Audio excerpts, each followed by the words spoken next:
কথাটা সুন্দর করে বোঝার চেষ্টা করবেন। আমার নবীজি মিরাজের রজনীতে সর্বপ্রথম জান্নাতের মধ্যে পরিভ্রমণ করতে গেল। ওই জান্নাতটা পরিভ্রমণ করার পরে সেখান থেকে যখন আমার নবীজি জান্নামের মধ্যে গেল, জান্নাম পরিভ্রমণ করার পরে নবীজি পৃথিবীর মধ্যে এসেছে। এই পৃথিবীর মধ্যে আসার পরে নবীজির জঙ্গল ফাতেমার সঙ্গে দেখা হয়ে গেল। নবীজি মনটা খারাপ করে বসে আছে। ফাতেমা ডাকতে বলে, বাবা আপনার কেন মন খারাপ, কারণ জানতে চাই। রাসূল বলে, ফাতেমা রে, আমার মনটা খারাপ করার কারণ হলো আমি জান্নামের ভেতরে দেখেছি অধিকাংশ মহিলারা জাহান্নামে যাবে। অধিকাংশ মহিলারা যাবে কোথায়? এই কথা শোনার পরে ফাতেমার মনটা খারাপ হয়ে গেল। বাবা এটা আপনি কেমন কথা বললেন? অধিকাংশ মহিলা কেন জান্নামের মধ্যে যাবে, তার কারণটা কি বলেন তো দেখি।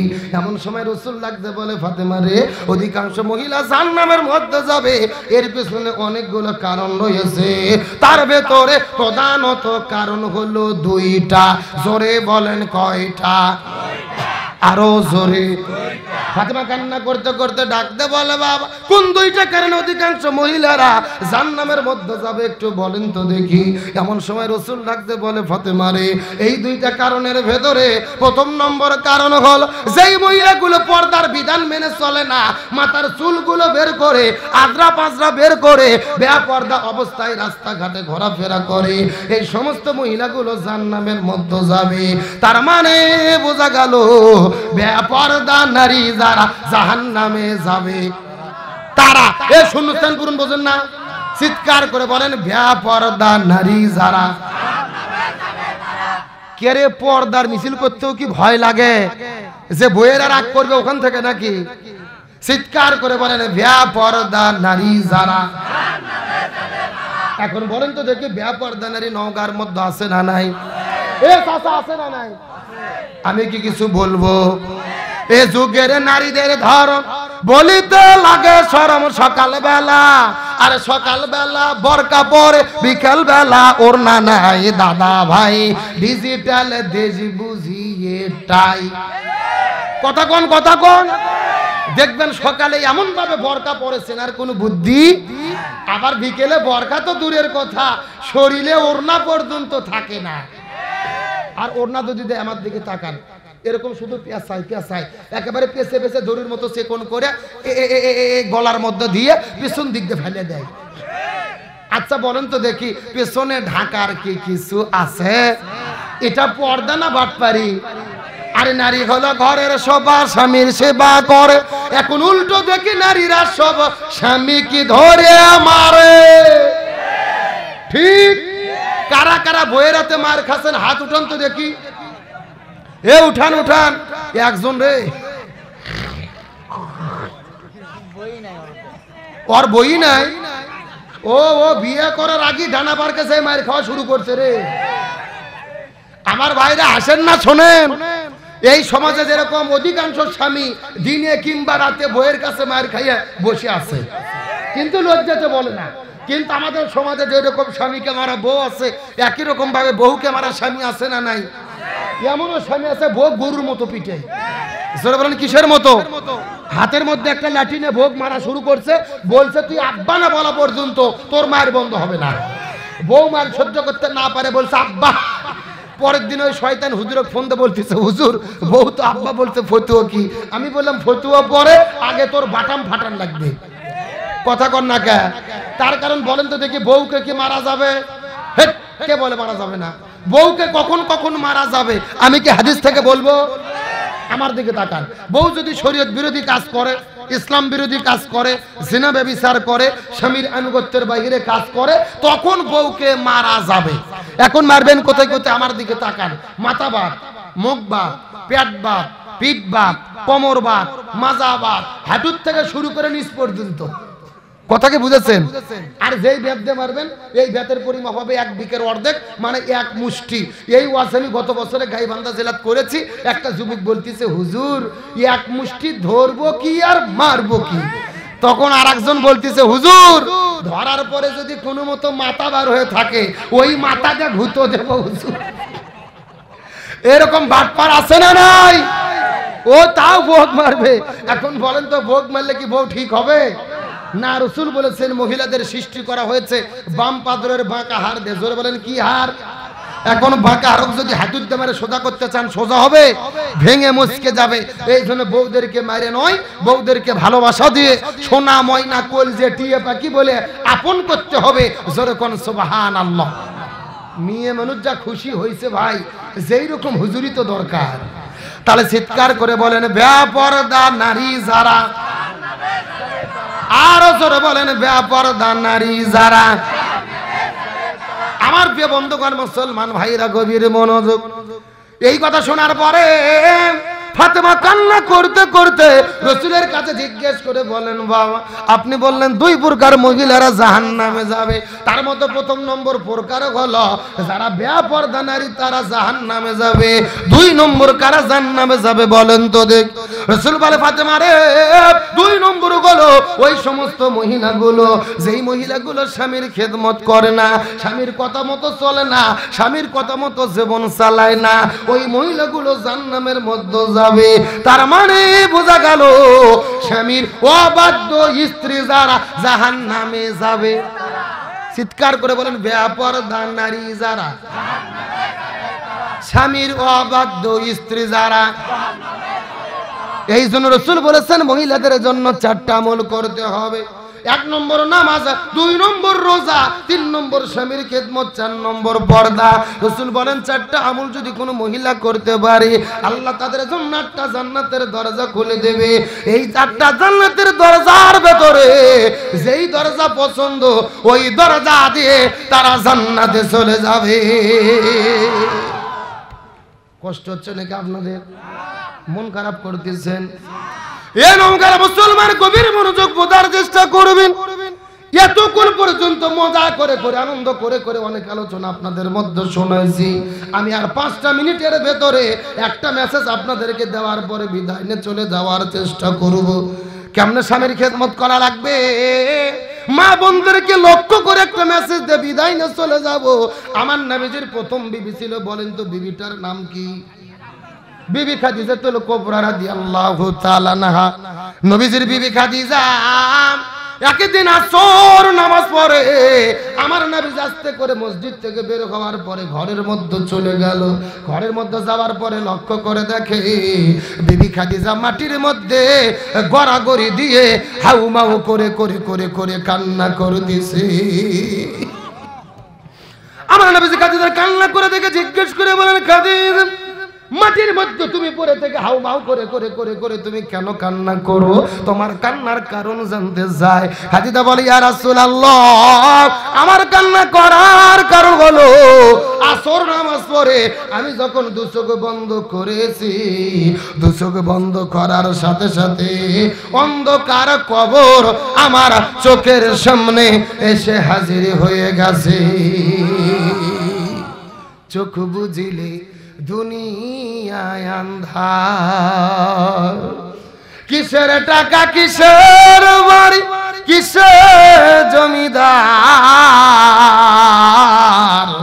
চোখ বুঝিলে দুনিয়ায় আন্ধার। এ নওগাঁর মুসলমান গভীর মনোযোগ দিয়ে কথাটা বোঝার চেষ্টা করবে।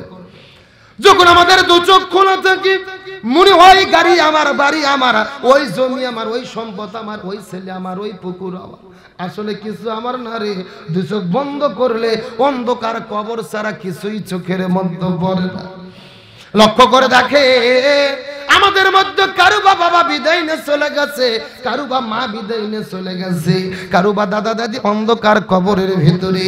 কত শত শত বিঘের জমি ছিল নওগাঁ জেলার ভেতরে, কারো বা 10 বিঘা জমি ছিল, 20 বিঘা জমি ছিল, কত অহংকার ছিল জমিনের মধ্য থেকে বিদায় নিয়ে চলে গেছে।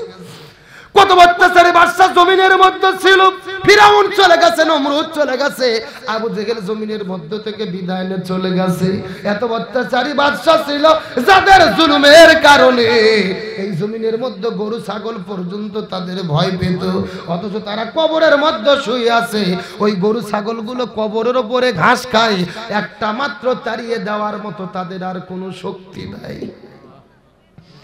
এই যে দু চোখ বন্ধ করলে অন্ধকার কবর ছাড়া কিছুই চোখে পড়ে না। রাসূল ডাকতে বলে খাদিজা রে তোমার কান্না করার কোনো দরকার নাই, ওই কবরকে মৃত্যুকে ভয় করে তোমার কান্না করতে হবে না। তার কারণ হলো এই মাত্র আল্লাহর পক্ষ থেকে জিবরাইল আসার পরে আমার কাছে বলে দিয়ে গেল নবীজি আপনি খাদিজার কাছে সুসংবাদটা দিয়ে দেন। আল্লাহ তাআলা বলেছে খাদিজা প্রথম ইসলাম ধর্ম গ্রহণ করেছে, ইসলাম গ্রহণ করার পরে তার যত সম্পদ ছিল ইসলামের জন্য বিলিয়ে দিয়েছে রে। আল্লাহ তার উপরে এত বেশি রাজি খুশি হয়েছে, স্বয়ং আমার আল্লাহ আরশে আজিমি থেকে বিবি খাদিজাকে সালাম জানায়া দিয়েছে। লিল্লাহ তাকবীর। এই পৃথিবীতে একজন মহিলাকে আল্লাহ সরাসরি সালাম দিয়েছে, তার নাম কি? আরো জোরে বলে। এই জন্য আমার নবীজি মুস্কি এসে বলে খাদিজা আল্লাহ তাআলা তোমাকে সালাম জানায়া দিয়েছে। তারপরও খাদিজার কান্নাটা বন্ধ হয়। কিছুক্ষণ পরে জিবরাইল আবার চলে আসলেন রাসূলের কাছে। আসার পরে নবীজিকে ডাক দিয়ে বলে নবীজি আপনি খাদিজাকে জানাই দেন, আপনার স্ত্রীকে জানাই দেন আল্লাহর পক্ষ থেকে আরেকটা সুসংবাদ এসেছে। এই কথা বলার পরে রাসূল বলে খাদিজা রে তোমার কোনো টেনশন করা লাগবে না, আল্লাহ তোমার জন্য আরেকটা সুসংবাদ পাঠাইয়া দিয়েছে। আল্লাহ ঘোষণা করেছে তুমি খাদিজা হবে জান্নাতের মেহমান।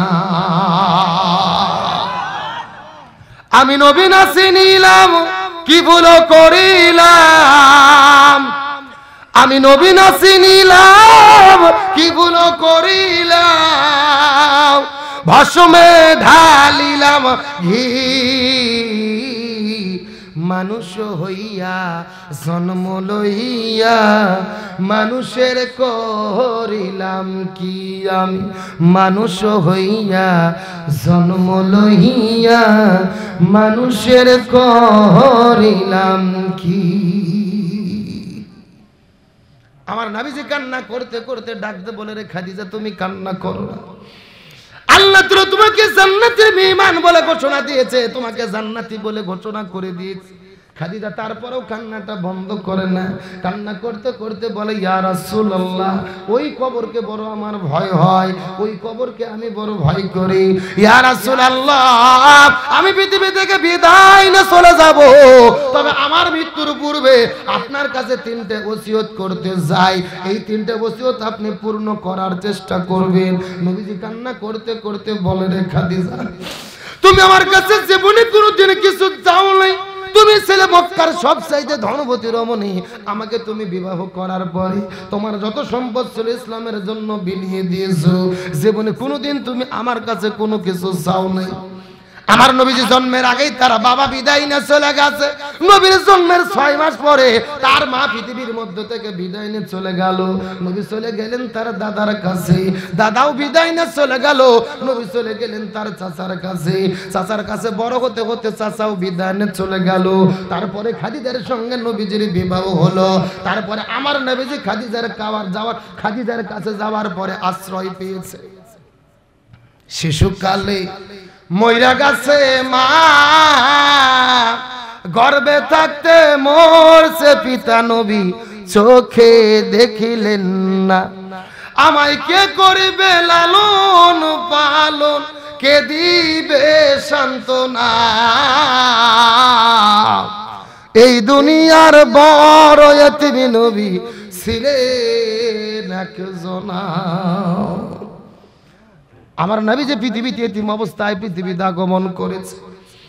আমার নবী যে কান্না করতে করতে বলে খাদিজা আমার কাছে জীবনে কোনোদিন তুমি কিছু চাও নাই, তবে মৃত্যুর আগে কি তিনটে ওসিয়ত করতে চাও? খাদিজা কান্না করতে করতে বলে ইয়া রাসূলুল্লাহ আপনার কাছে প্রথম নম্বর চাওয়া হলো আমি যখন পৃথিবীর মধ্যে থেকে বিদায় নিয়ে চলে যাব, আমার মৃত্যুর পরে দুনিয়ার কোনো দোকান থেকে আমার কাপড়ের কাপড় কিনবেন না, দুনিয়ার কোনো বাজার থেকে কাপড়ের কাপড় কিনবেন না। ওগো নবী আপনি আপনার জীবনের ভেতরে একটা জুব্বাকে আপনি হেফাজত করে রেখেছেন, যেই জুব্বাটা পরার পরে ওই গাড়ি হীরার মধ্যে যাওয়ার পরে আল্লাহ সর্বপ্রথম ওই অবতীর্ণ করেছিল ইকরা ইসমি রব্বিকাল্লাযী খলাক, ওই জুব্বাটাকে আপনি হেফাজত করে রেখেছেন। ওগো নবী আপনার কাছে প্রথম নম্বর চাওয়া হলো দুনিয়ার কোন দোকান থেকে আমার জন্য কাপড়ের কাপড় কিনবেন না রে, ওই জুব্বাটা বের করে ওই জুব্বা দিয়ে আমার কাপড়ের কাপড় পরায়া দেবি। দুনিয়ার কোন বাজার থেকে কাপড়ের কাপড় কিনবেন না, আপনার সেই জুব্বা দিয়ে আমার কাপড়ের কাপড়টা পরায়। আমার বন্ধুকর মুসলমান ভাইরা গভীর মনোযোগ, আমার নবীজি অজর নয়নে কান্না করতে করতে খাদিজাকে ডাকতে বলে, খাদিজা প্রথম নম্বরে চাওয়াটা বুঝতে পারলাম, বলো 2 নম্বরে চাওয়া কি? খাদিজা বলে, ইয়া রাসূলুল্লাহ, আপনার কাছে 2 নম্বর চাওয়া হলো আমি বিদায় নেওয়ার পরে এই দুনিয়ার কোন মানুষকে আপনি কবর খুঁড়তে দেবেন না। আপনি আমার স্বামী, আপনি নিজে নিজেই কবরটা খনন করবেন। কবর খুঁড়তে খুঁড়তে ওই কবর খোঁড়া যখন সম্পূর্ণ হয়ে যাবে, আপনার শরীরের ভেতর থেকে কাপড় খুলে ফেলবেন, আপনার শরীরের মধ্য থেকে জুব্বাটা খুলে ফেলবেন। আপনার শরীরটাকে খালি এবং ফাঁকা করার পরে আপনার সেই পবিত্র শরীরটা দিয়ে আমার কবরের মধ্যে শুয়ে পড়বেন। আমার কবরের মধ্যে কিছুক্ষণ গড়াগড়ি করবেন। আমার মনে বলে আপনার শরীরের ছোঁয়া যদি আমার কবরের মধ্যে লাগে, ওই কবর আর আমার সঙ্গে বেদবি করবে না। লিল্লাহ দেখবে আমার নবীজি 2 নম্বর কথা শোনার পর নবীজি কান্না করতে করতে দাড়ি মোবারকটা ভিজে যায়। ইয়া রাসূলুল্লাহ, আপনার কাছে 3টা চাও। প্রথম নম্বর চাও আপনার জুব্বাটি দিয়ে আমার কাপড়ের কাপড়টা পরায় দেবেন। 2 নম্বর চাও আপনার শরীরটা দিয়ে খালি গায়ে আমার কবরের মধ্যে একটু কিছুক্ষণ নড়াচড়া করবেন, কিছুক্ষণ গড়াগড়ি করবেন। রাসূল ডাকতে বলে, খাদিজা রে তোমার 3 নম্বর কি চাও আছে বলো তো দেখি। খাদিজা ডাকতে বলে, ইয়া রাসূলুল্লাহ, ওই কবরটাকে আমার বড় ভয় হয়। আমার লাশটা কবরের মধ্যে দেওয়ার পরে আপনি খবরদার খবরদার কবর ছেড়ে যাবেন না, আপনি কবরের মধ্যে থাকবেন। আপনি রাসূল বলে দিয়েছে ওই কবরের মধ্যে প্রত্যেকটা লাশ যাওয়ার পরে কিছুক্ষণ পরে মুনকার নাকির চলে আসে। ওই কবরের মধ্যে মুনকার নাকির 3টা প্রশ্ন করতে থাকে। এই 3টা প্রশ্নের যারা উত্তর দিতে পারে ওই কবরটা জান্নাতের বাগান হয়ে যায়। ওই কবর থেকে জান্নাতের মধ্যে দরজাটা খুলে দেওয়া হয়। কিন্তু যেই লোকটা ওই কবরের ভেতরে 3টা প্রশ্নের জবাব দিতে পারে না, ওই কবরের মধ্যে আল্লাহ 99টা বিষাক্ত সাপ ছেড়ে দেয়। কবরের মাটিগুলো এক পাশ থেকে আরেক পাশে চলে যায়, মানুষের হাড্ডি গুড্ডি ভেঙে ভেঙে ভেঙে ভেঙে চুরমার হয়ে চলে যায়। আর 99টা বিষাক্ত সাপ বারবার সবল মারতে থাকে। আমার নবীজি হাদিস শরীফের মধ্যে বলে, এই সাপগুলোর বিষ এত বেশি প্রখর, এই দুনিয়ার মধ্যে যদি একবার কেউ নিঃশ্বাস ত্যাগ করতো রে, এই পুরো পৃথিবীর ভেতরে ওই সাপের বিষের কারণে আগুন জ্বালিয়ে পৃথিবীটা চূর্ণ বিচূর্ণ হয়ে যেত। ইয়া রাসূলুল্লাহ, এই জন্য কবরকে আমার বড় ভয় হয়। জানি না কবরের মধ্যে 3টা প্রশ্নের জবাব দিতে পারবো কি পারবো না। ওগো নবী, আপনি কবর ছেড়ে যেতে পারবেন না। আপনার কাছে চাওয়া হলো কবরের মধ্যে কবরের পাশে আপনি দাঁড়িয়ে থাকবেন। ওই মুনকার নাকির আমাকে যখন প্রশ্ন করবে, আমি যদি 3টা প্রশ্নের উত্তর দিতে না পারি, ওগো নবীজি আমার পক্ষ থেকে এই 3টা প্রশ্নের জবাব আপনি নিজেই দিয়ে দেবেন। রাসূল বলে, খাদিজা রে আমি তোমাকে কথা দিয়ে দিলাম, আমার আগে যদি তোমার মৃত্যু হয় আমি 3টা চাওয়াই পূর্ণ করার চেষ্টা করব। এই কথা বলার পরে খাদিজার হাতে হাত দিয়ে যখন নবীজি কথা দিয়েছে, পরের দিন সকালবেলা ফজর নামাজের পরে লক্ষ্য করে আমার নবীজি দেখতে পারলেন নবীজির আদরের বিবি খাদিজা পৃথিবীর মধ্য থেকে বিদায় নিয়ে চলে গেছে। সাজিয়ে গুজিয়ে দে মোরে সজনী তোরা, সাজিয়ে গুজিয়ে দে মোরে।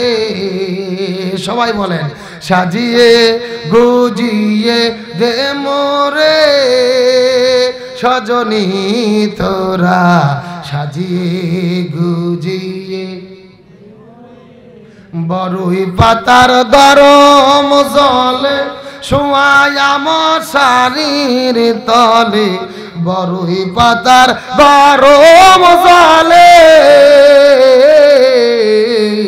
বরই পাতার গরম জলে শোয়ায়া মশারির তলে আতর গোলাপ চন্দন মেখে দে সজনী তোরা সাজিয়ে গুজিয়ে দে মোরে সবাই সাজিয়ে গুজিয়ে সজনী তোরা সাজিয়ে গুজিয়ে এত টাকা এত বাড়ি আমি কি সহিতে পারি এত টাকা এত বাড়ি এত টাকা এত বাড়ি আমি কি সহিতে পারি বাঁশের দোলাই আমায় তুলে দে সজনী তোরা সাজিয়ে গুজিয়ে দে মোরে সবাই সাজিয়ে গুজিয়ে সজনী তোরা সাজিয়ে গুজিয়ে চিৎকার করে বলেন তো দেখি মারহাবা। এ নওগাঁর মুসলমান কবির মনোযোগ। এই তিনটে ওসিয়ত করার পরে খাদিজা রাদিয়াল্লাহু তাআলা বিদায় নিয়ে চলে গেল। নবী খাদিজার তিনটে ওসিয়ত পূর্ণ করে কিনা এই আলোচনা কি আর 10টা মিনিট শুনবেন? চলবে আর 5 মিনিট চলবে? কারা কারা চলবে না হাত তোলেন। ঘুম যে ধরে গেছে আপনাদের এবার বোঝা গেল। এ সত্য সত্য কারা কারা চলবে হাত উঠান তো দেখি। লিল্লাহি তাকবীর। এ সাউন্ড আগের মতো নাই, হাত নামান। আপনাদের এখানে কি ফুটবল খেলা হয়? এ বিয়ে অবিয়ে খেলা হয় না? এক পাশে যারা বিয়ে করতে তারা আর এক পাশে যারা বিয়ে করেনি তারা, এরকম খেলা হয় না? এখন একটা তাকবীর দেব, প্রথমে তাকবীর দেবে যারা বিয়ে করেনি তারা, তারপরে তাকবীর দেবে যারা বিয়ে করেছে তারা। দেখি কাদের সাউন্ড বেশি দেখার দরকার আছে না নাই। প্রথমে হাত উঠাবো অবিবাহিত কারা কারা দেখি। যারা যারা বিয়ে করেনি হাত উঠাবো। লিল্লাহি তাকবীর। হাত নামাও। এখন যারা যারা বিয়ে করছেন বাবা ছেলে ভাইরা মুরব্বীরা হাত উঠান তো দেখি। হে চাচা হাত উঠান। হে সিরাজুল ভাই হাত উঠান। যারা যারা বিয়ে করেছেন হাত উঠান। লিল্লাহি তাকবীর। কি সভাপতি ভাই সাউন্ড কোনটা বেশি? আপনারা বিয়ে করছেন এই জন্য বলতেছেন নাকি? আসলে বিয়েলাদের সাউন্ড বেশি হওয়ার কারণ হলো বিয়েলাদের সংখ্যা বেশি। জোরে বলেন কি বেশি? এখন বিয়ে অবিয়ে সবাই মিলে সাথে যদি একটা তাকবীর দেই সাউন্ড কম হবে না বেশি হবে? সবাই মিলে এমন একটা তাকবীর দেব আশেপাশে কোনো সার পোকা তেলা পোকা উই পোকা ইসলাম বিদ্বেষী শক্তি যদি থাকে ওদের অন্তর যেন কাঁপনি সৃষ্টি হয়। সবাই রাজি আছেন? দেখে টান টান করে সব হাত উঠান দেখে সবাই। এই চাচা হাত উঠাই ছেলে হাতে দাও। ও চাচা হাত উঠান। হাত নাড়াচাড়া করেন তো দেখি ঘুমছে রূপ নাড়াচাড়া করেন। জি আলহামদুলিল্লাহ করে হাত ধরে মুষ্টি করেন মুষ্টি। হ্যাঁ লিল্লাহি তাকবীর। আল কোরআনের আলো আল হাদিসের আলো দুনিয়ার মুসলিম ইসলামের শত্রুরা কোরআন আছে যেখানে হাদিস আছে যেখানে লিল্লাহি তাকবীর। আলহামদুলিল্লাহ ভাই আমার কলিজা ঠান্ডা হয়ে গেছে। রাত বাজতেছে 1:45 অথচ আপনাদের চোখের দিকে চেয়ে মনে হচ্ছে সন্ধ্যা 7টা বাজে। এ কথা কন না কেন? রাত যে 12:30 কখন পার হয়েছে আমরা বুঝতেই পারিনি। আমার মন বলতেছে আজকের মাহফিল আল্লাহর দরবারে কবুল হয়ে গেছে। জোরে করে আমিন। 2.5 ঘন্টা হলে আপনারা বসে আছেন, আর 10টা মিনিট কি থাকবেন না চলে যাবেন? রসুল খাদিজার চাওয়া পূর্ণ করে কিনা, শেষ পর্যন্ত কি ঘটনা ঘটে এটা জানার দরকার আছে না নাই? আলোচনা চলছে, খেলা আরো জোরে বলেন। আমার প্রিয় বন্ধুগণ মুসলমান ভাইরা গভীর মনোযোগ। আমি আপনাদের মধ্যে শেষ আলোচনাটা করব, কথা করে সুন্দর করে বোঝার চেষ্টা করবেন। খাদিজা রাসূলের কাছে যখন 3টা ওসিয়ত করলো, 3টা ওসিয়ত করার পরে পরের দিন সকালবেলা লক্ষ্য করে দেখা গেল। খাদিজা রাদিয়াল্লাহু তাআলা পৃথিবীর মধ্য থেকে বিদায় নিয়ে চলে গেছে। খাদিজা বিদায় নেওয়ার পরে আমার নবীজি ফাতেমার কাছে ডাক দিয়ে বলে, ফাতেমা রে, কে রে কথা কয় কারা, কথা কয় কারা? চুপ থাকেন, যারা কালেকশন করতেছে করুন, কথাগুলো সুন্দর করে বোঝার চেষ্টা করবেন।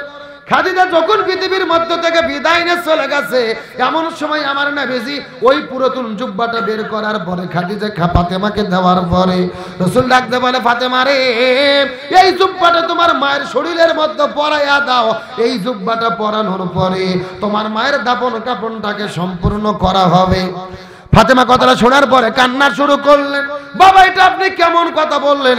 আমার মা বিদায় নিয়ে চলে গেছে, আমি ছিলাম, শুনছি মা ছিল মক্কার সবচাইতে ধনবতী রমণী, অথচ মা বিদায় নিয়ে চলে গেল। ওই দুনিয়ার দোকান থেকে একটা কাপড় কি আপনি কিনতে পারবেন না? একটা নতুন কাপড় কি মায়ের শরীরে উঠবে না? রাসূল বলে, ফাতেমা রে, তুমি ছোট মানুষ, তুমি বুঝতে পারবা না। যেই জুব্বাটা তোমার মায়ের শরীরের মধ্যে পরাবো রে, এই জুব্বাটা কোনো সাধারণ জুব্বা নয়। এই জুব্বার সঙ্গে আছে আমার আল্লাহর কোরআনের সম্পর্ক।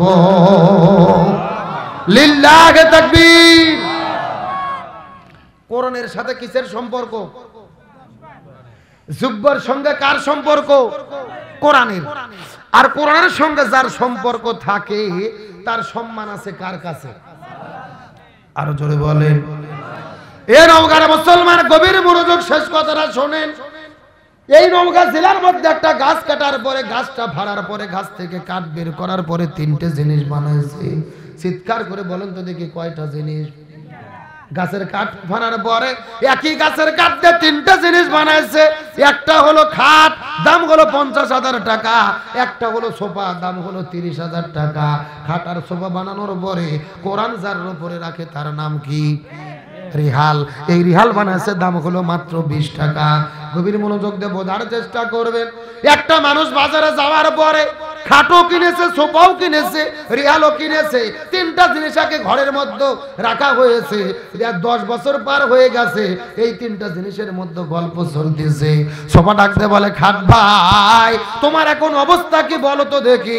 খাট ডাকতে বলে, সোফা রে, আমার অবস্থা তো তেমন ভালো না। আমি খাট, আমার উপরে থাকা যাবে 3 জন, মাঝে মধ্যে থাকে 8 জন। কথা কি বোঝা যায়? শোয়া যাবে 3 জন, কিন্তু মাঝে মধ্যে বিয়ের বাড়ি অনুষ্ঠান কয়জন ওঠে? 8 জন। খাট বলতেছে আমার অবস্থা। এমন সময় খাট ডাকতে বলে, সোফা তোমার অবস্থা কি? সোফা ডাকতে বলে, খাট তুমিও যা আমিও তাই। আমি বললাম, সোফা, আমার উপরে বসার একটা আদব আছে, আমার উপরে বসে থাকার একটা ভদ্রতা আছে। লক্ষ্য করে বোঝার চেষ্টা করবেন। এই যে আমাদেরকে সোফার উপরে বসতে দিয়েছে, সভাপতি সাহেব বসে আছে, আমিও বসে আছি, একটা আদব আছে না নাই? কে রে, কে রে ভাই? কি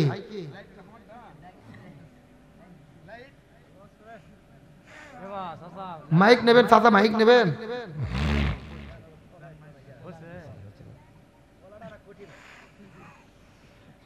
আমার প্রিয় বন্ধুগণ, মুসলমান ভাইরা, গভীর মনোযোগ। তাহলে বলেন তো, সোফার উপরে বসার একটা ভদ্রতা আছে না নাই? কিন্তু সোফা বলতেছে না, খাট তোমারও অবস্থা যা আমারও অবস্থা তাই। খায় সোফার উপরে ভদ্র মানুষ বসে, কিন্তু মাঝে মধ্যে দেখি এমন অভদ্র মানুষ আসে, ভেতরে বসে না থাকে, মাঝে মধ্যে লাফ দিয়ে উঠে উপরে বসে। বসে কি বসে না? আবার মাঝে মধ্যে দেখা যায় খাটের উপরে যদি শোয়ার মতো জায়গা না পাওয়া যায়, কেউ কেউ সোফার উপরে কাত হয়ে ঘুমায়। আরো জোরে বলেন। তার মানে সোফা বলতেছে আমারও অবস্থা ভালো। এখন খাট আর সোফা মিলে বুদ্ধি করার পর উপর দিকে তাকাইয়া লক্ষ্য করে দেখে 20 টাকার একটা রিহাল দেখা যায়। ওই রিহালের উপরে রাখা হয়েছে পবিত্র কোরআন শরীফ। রিহালকে ডাক দে বলে, রিহাল রে, তোমার অবস্থা কি বলো তো দেখি। রিহাল বলে, খাট রে, তোমরা কি দেখো না, আমি যদি রিহাল আমার দাম মাত্র 20 টাকা, কিন্তু হঠাৎ করে ভুল করে যদি মানুষের হাত থেকে পড়ে যায়, মানুষেরা লাভ দিয়ে তোলার পরে বকত তোলে, মুকত থুইয়ে চুমো খায়। আরো জোরে বলেন। তার মানে রিহাল বলতে চাই, খাটের দাম 50,000 টাকা হতে পারে, আর সোফার দাম 20,000 টাকা হতে পারে, আর রিয়ালের দাম মাত্র 20 টাকা হতে পারে।